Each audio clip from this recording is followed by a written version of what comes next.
तमाम सबूतों और गवाहों को मद्देनजर रखते हुए कोर्ट अंकुश को बाइज्जत बरी करती है। आखिरकार फिर एक बार प्यार की ही जीत हुई। साल भर कैसे बिना तुहरा बीतल, आखिर ये सोना मोहब्बत ही जीतल। साल भर कैसे बिना तुहरा बीतल, आखिर ये सोना मोहब्बत ही जीतल। जान हो दिल से रिहा हो गईनी, काट के साजा तय हो जन दुनिया के प्यार की देखावे, आजा से नूरा लगावे, आजा हो किए हो जन हमारा के अपन तू बनावे, आजा से नूरा लगावे, आजा हो।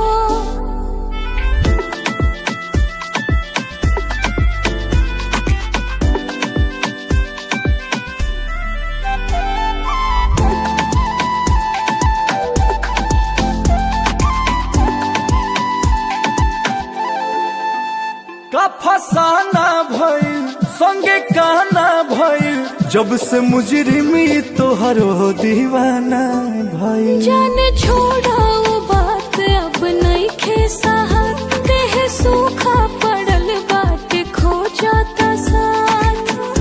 बेरी बेरी तू याद पुराना का कर लू ताजा, तय हो जन दुनिया के प्यार ई देखावे, आजा से नूरा लगावे, आजा हो किए हो जन हमारा के अपन तू बनावे, आजा से नूरा लगावे, आजा हो।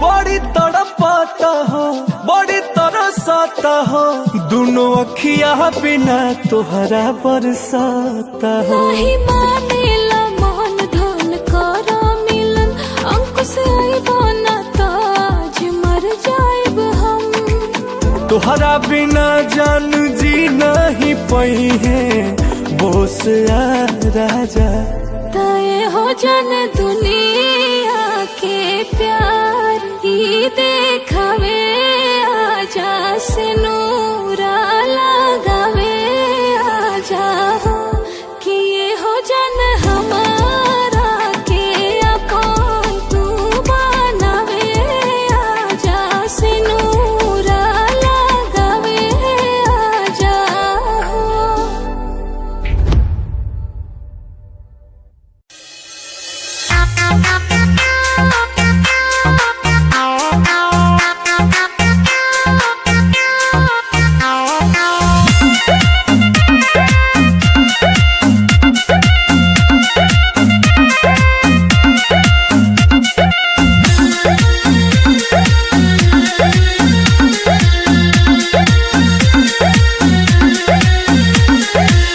जब ये जाने तुम शादी करोगी, तोड़ोगी दिल बर्बादी करोगी।